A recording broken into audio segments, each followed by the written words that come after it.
স্বাগত দীপ্তর সন্ধ্যার সংবাদে। আপনাদের সাথে আছি আমি আনোয়ারুল আলম। শুরুতেই জানাবো সংবাদ শিরোনাম। মনোনয়নপত্র জমার শেষ দিনে ভিড়, খালেদা জিয়া তারেক রহমানের মনোনয়নপত্র দাখিল। নরওয়ে, সুইডেন ও ফিনল্যান্ডে তুষারঝড় জোহান্নেসের তাণ্ডব, সুইডেনে ৩ জনের মৃত্যু।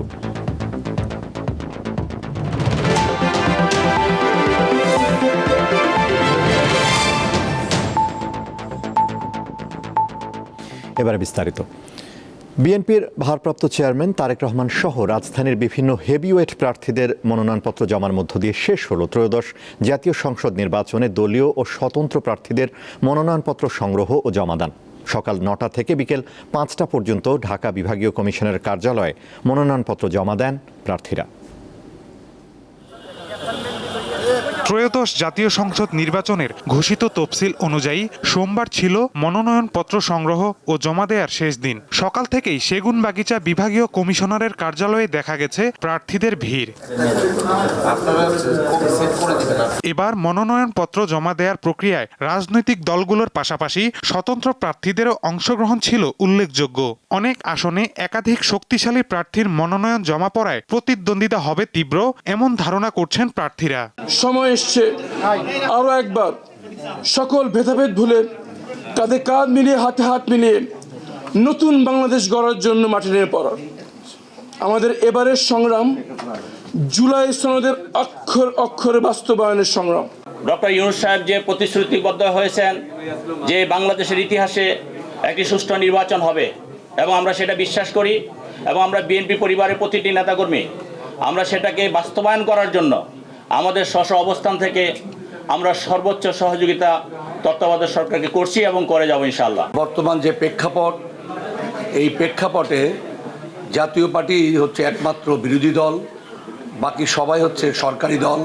আমি জানি না আমাদের পার্টির চেয়ারম্যান আশঙ্কা যে নির্বাচন কতটা নিরপেক্ষ হবে এবং নির্বাচনের আগে প্রার্থীদের নিরাপত্তা কতটা থাকবে সেই ব্যাপারে আমরা সন্দিহান। বিভাগীয় কমিশনারের কার্যালয়ে ঢাকা ১৭ আসনের জন্য বিএনপির ভারপ্রাপ্ত চেয়ারম্যান তারেক রহমানের মনোনয়ন ফর্ম জমা দিয়েছেন বিএনপি চেয়ারপারসনের উপদেষ্টা আব্দুস সালাম। আমরা বিশ্বাস করি যে এই নির্বাচনী এলাকা থেকে বিপুল ভোটে, জনগণের ভোটে তিনি দল মত নির্বিশেষে সকলের ভোটে তিনি নির্বাচিত হয়ে আগামী দিনে বাংলাদেশের প্রধানমন্ত্রী, সরকার প্রধান হিসাবে, প্রধানমন্ত্রী হিসাবে দায়িত্ব পালন করে দেশের আজকে যে ক্রাইসিস, দেশ যে একটা সংকটের মধ্যে পড়ে আছে, এই সংকট থেকে উত্তরণ ঘটানোতে উনি সচেষ্ট হবেন। রিটার্নিং কর্মকর্তা জানান, আচরণবিধি মেনেই মনোনয়নপত্র জমা দিয়েছেন প্রার্থীরা।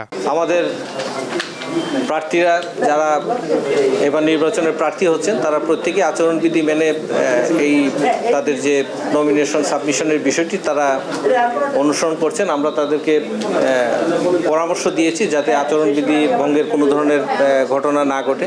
আমি অত্যন্ত আশাবাদী যে আগামী নির্বাচনটা আমরা অত্যন্ত শান্তিপূর্ণ এবং সুষ্ঠুভাবে ইনশাআল্লাহ করতে পারব। তফসিল অনুযায়ী ৩০ ডিসেম্বর থেকে ৪ জানুয়ারি পর্যন্ত চলবে যাচাই বাছাই। ২১ জানুয়ারি প্রতীক বরাদ্দের পরেই প্রচারণা চালাতে পারবেন প্রার্থীরা। প্রচারণা চলবে ১০ ফেব্রুয়ারি পর্যন্ত, আর ভোট গ্রহণ হবে ১২ ফেব্রুয়ারি। মাহিদুর রহমান, দীপ্ত সংবাদ, ঢাকা।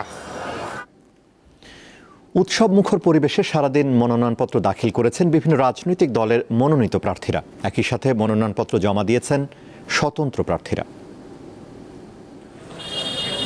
ঠাকুরগাঁও ১ আসন থেকে নির্বাচনে লড়তে রিটার্নিং কর্মকর্তা জেলা প্রশাসক ইসরাত জাহানের কাছে মনোনয়নপত্র জমা দিয়েছেন বিএনপি মহাসচিব মির্জা ফখরুল ইসলাম আলমগীর।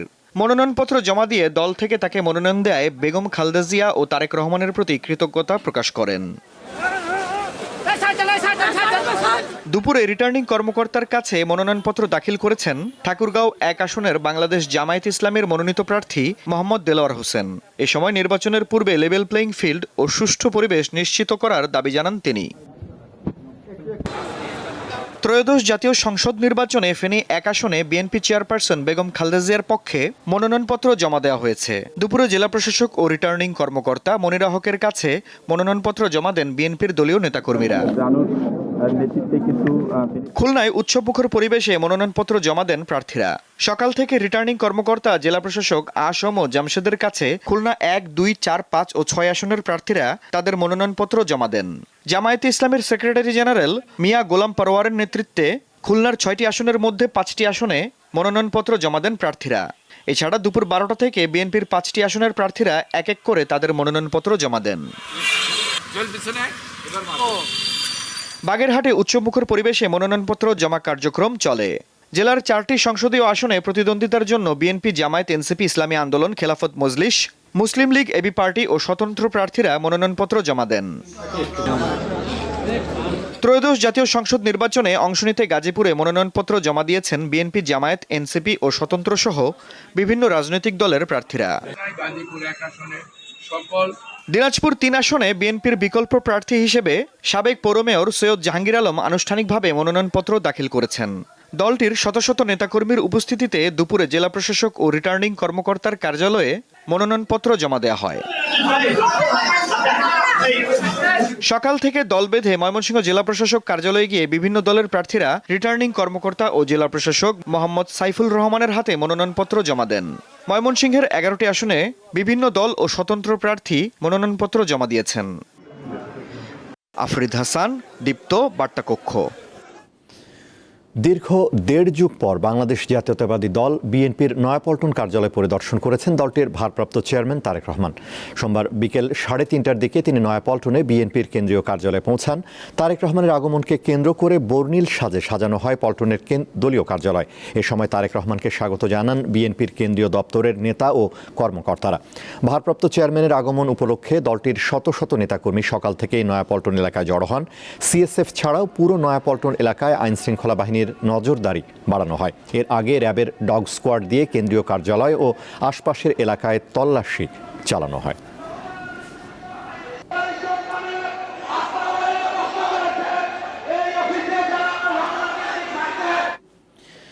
দেশে অপরাধ করে কেউ যাতে সীমান্ত পাড়ি দিতে না পারে সেদিকে কঠোর নজরদারি করতে বিজিবিকে তাগিদ দিয়েছেন স্বরাষ্ট্র উপদেষ্টা জাহাঙ্গীর আলম চৌধুরী। সোমবার পিলখানায় এক অনুষ্ঠানে তিনি এই তাগিদ দেন। আগামী জাতীয় সংসদ নির্বাচন অবাধ, সুষ্ঠু ও উৎসবমুখর করতে বিজিবিকে প্রস্তুতির নির্দেশ দেন স্বরাষ্ট্র উপদেষ্টা। বিজিবি দিবস উপলক্ষে সোমবার রাজধানীর পিলখানায় কৃতিত্বপূর্ণ কাজের স্বীকৃতির পদক প্রদান এবং বাহিনীর খেতাবপ্রাপ্ত বীর মুক্তিযোদ্ধা ও তাদের পরিবারের সদস্যদের সংবর্ধনা আয়োজন করা হয়। এতে প্রধান অতিথি হিসেবে যোগ দেন স্বরাষ্ট্র উপদেষ্টা। অনুষ্ঠানে শুভেচ্ছা বক্তব্য রাখেন বিজিবির মহাপরিচালক। তিনি তার বাহিনীর কৃতিত্বপূর্ণ কাজের বিভিন্ন দিক তুলে ধরেন। বর্ডার গার্ড বাংলাদেশ আভিযানিক কার্যক্রম, প্রশিক্ষণ, গোয়েন্দা তৎপরতা, পারস্পরিক যোগাযোগ এবং খেলাধুলা, এই 5টি বিষয়ে অধিক গুরুত্ব দিয়ে সকল কার্যক্রম পরিচালনা করছে। যে কোনো দায়িত্ব নিষ্ঠার সাথে সম্পাদনে আমরা প্রতিশ্রুতিবদ্ধ। সীমান্ত সুরক্ষায় বিজিবির প্রশংসা করে অপরাধীদের বিষয়ে তাদেরকে নজরদারি বাড়ানোর তাগিদ দেন স্বরাষ্ট্র উপদেষ্টা।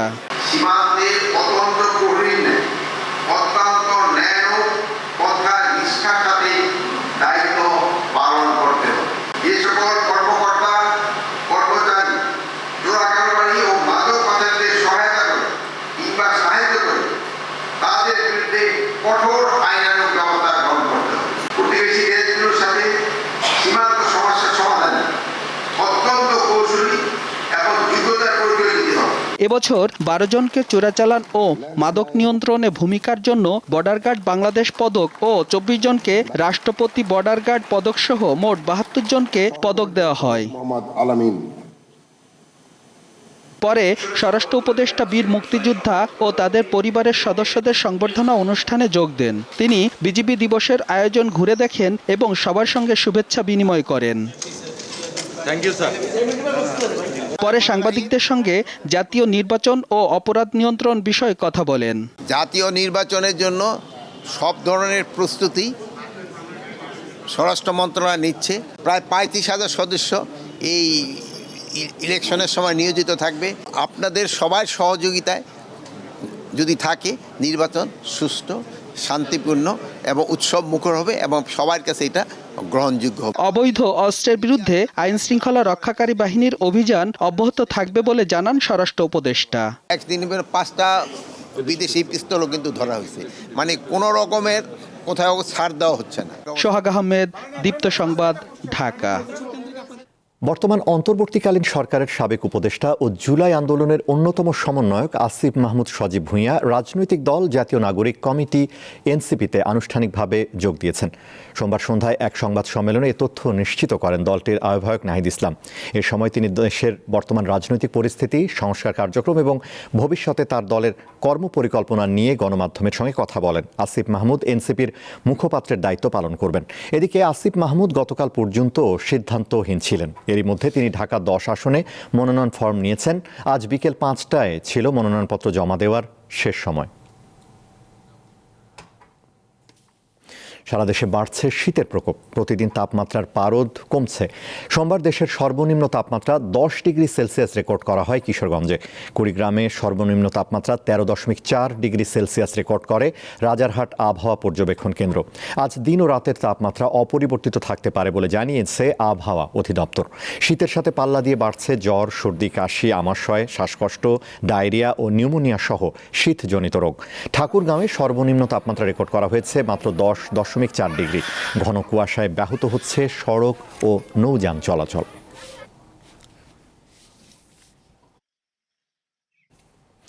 আন্তর্জাতিক, রাশিয়া ইউক্রেন যুদ্ধ থামবে কিনা তা কয়েক সপ্তাহের মধ্যে বোঝা যাবে বলে জানিয়েছেন যুক্তরাষ্ট্রের প্রেসিডেন্ট ডোনাল্ড ট্রাম্প। স্থানীয় সময় রবিবার যুক্তরাষ্ট্রের ফ্লোরিডায় ইউক্রেনের প্রেসিডেন্ট ভলোদিমির জেলেনস্কির সঙ্গে বৈঠক শেষে যৌথ সংবাদ সম্মেলনে কথা বলেন তিনি। যুদ্ধ বন্ধে একটি শান্তি চুক্তির জন্য ওয়াশিংটনে ইউরোপীয় নেতাদের সঙ্গে বৈঠকের ইঙ্গিত দিয়েছেন ট্রাম্প। তিনি বলেন, যুদ্ধ বন্ধে একটি সমঝোতার খুব কাছাকাছি রয়েছে ইউক্রেন ও যুক্তরাষ্ট্র। প্রস্তাবিত শান্তি চুক্তির বিষয়ে ইউক্রেনের পার্লামেন্টে ভাষণ দেওয়ার প্রস্তাব দিয়েছেন ডোনাল্ড ট্রাম্প।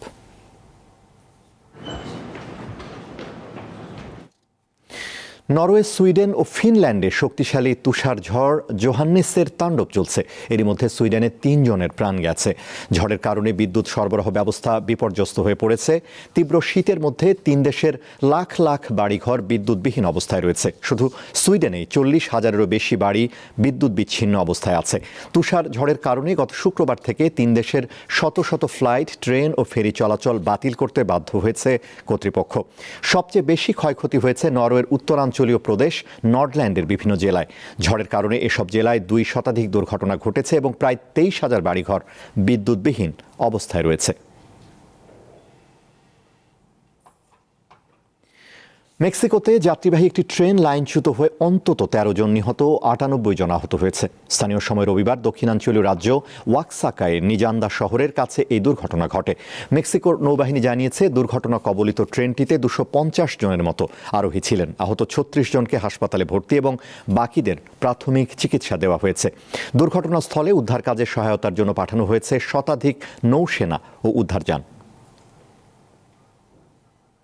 তারুণ্যের উৎসব উপলক্ষে শুরু হয়েছে প্রথম জাতীয় ও যুব ক্লাব কাপ উশু প্রতিযোগিতা। বাংলাদেশ উশু ফেডারেশনের ব্যবস্থাপনায় মিরপুরে শহীদ সোহরাওয়ার্দী ইনডোর স্টেডিয়ামে শুরু হয় প্রতিযোগিতা।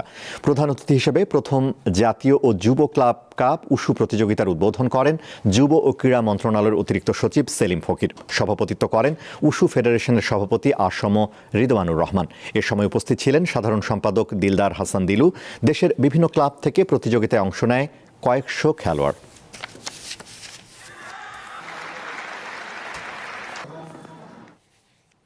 শেষ করব দীপ্তর সন্ধ্যার সংবাদ, তার আগে সংবাদ শিরোনামগুলো জানাবো আরও একবার। মনোনয়নপত্র জমার শেষ দিনে ভিড়, খালেদা জিয়া, তারেক রহমানের মনোনয়নপত্র দাখিল। নরওয়ে, সুইডেন ও ফিনল্যান্ডে তুষার ঝড় জোহান্নেসের তাণ্ডব, সুইডেনে 3 জনের মৃত্যু। এই ছিল এখনকার মতো। আমাদের পরবর্তী দীপ্ত সংবাদ রাত 11টায় দেখার আমন্ত্রণ। এছাড়া আরও তথ্য বিনোদনের খবর পেতে যুক্ত থাকুন দীপ্তর ডিজিটাল প্ল্যাটফর্মগুলোতে। ধন্যবাদ।